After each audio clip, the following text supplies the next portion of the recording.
روس اس وقت اپنی تاریخ کے خطرناک ترین برفانی طوفانوں میں سے ایک کا سامنا کر رہا ہے، جس کے باعث ملک کے وسیع علاقوں میں زندگی کا پہیہ تقریباً رک چکا ہے۔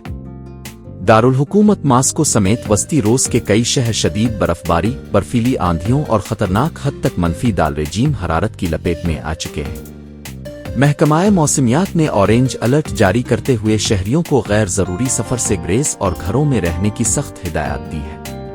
موسمیاتی ماہرین کے مطابق ایک طاقتور سائیکلون نے روس کے وسطی حصے کو مکمل طور پر اپنی لپیٹ میں لے لیا ہے، جس کے نتیجے میں مسلسل برفباری، تیز ہوائیں اور جمع دینے والی سردی نے معمولات زندگی کو مفلوج کر دیا ہے۔ کئی علاقوں میں اس قدر شدید برفباری کو دہائیوں بعد ایک غیر معمولی واقعہ قرار دیا جا رہا ہے۔ برفانی طوفان کے باعث ماسکو کے ہوائی اڈوں پر سرگرمیاں شدید متاثر ہوئیں، متعدد پروازیں تاخیر کا شکار ہوئیں، جبکہ کئی پروازیں منسوخ کر دی گئیں۔ سڑکیں برف تلے دب چکی ہیں، ریلوے ٹریفک سست پڑ گئی ہے اور ٹریفک حادثات کے خدشات میں اضافہ ہو گیا ہے۔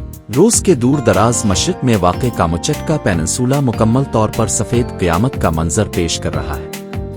غیر معمولی برفباری نے شہروں کو برف میں دفن کر دیا ہے، روزمرہ زندگی ٹھپ ہو چکی ہے اور پورے علاقے میں ہنگامی حالت نافذ کر دی گئی ہے۔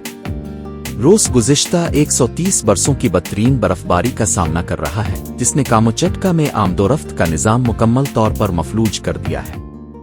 کامچٹکا میں متعدد گھر اور عمارتیں متاثر ہو چکی ہیں، سڑکیں بند ہیں اور خوراک کی قلت کی اطلاعات سامنے آ رہی ہیں۔ مقامی انتظامیہ نے علاقے میں ایمرجنسی نافذ کر دی ہے۔ کئی محلے مکمل طور پر محصور ہو چکے ہیں، جہاں برف کے ڈھیر 10 سے 40 فٹ تک بلند ہو گئے ہیں۔ رپورٹس کے مطابق روس کی بلند عمارتوں میں چوتھی منزل کے فلیٹس تک برف سے ڈھک چکے ہیں۔ کامچاٹسکی شہر کے میئر یوجینی بیلیاف نے 15 جنوری 2026 کو پورے شہر میں ہنگامی حالت کا اعلان کیا۔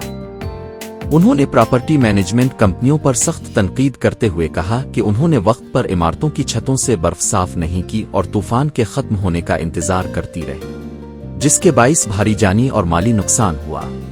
ماہرین کے مطابق اس غیر معمولی برفباری کی بڑی وجہ سمندروں میں بننے والے متعدد کم دباؤ کے نظام ہیں، جن کے باعث تیز ہوائیں اور خطرناک برفانی طوفان جنم لے رہے ہیں۔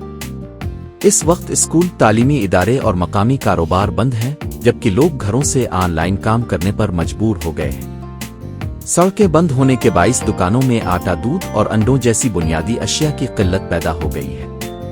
سوشل میڈیا پر وائرل ویڈیوز اور تصاویر میں دیکھا جا سکتا ہے کہ کامچٹکا پیننسولا میں گاڑیاں 7 فٹ سے زائد برف کے نیچے دب چکی ہیں، جو واقعی برفانی قیامت کا منظر پیش کر رہی ہے۔ روس میں جاری یہ برفانی طوفان محض موسم کی شدت نہیں بلکہ انسان کے لیے فطرت کی طاقت کا ایک واضح پیغام ہے، جو یہ یاد دہانی کراتا ہے کہ قدرت کے سامنے انسان کس قدر بے بس ہے۔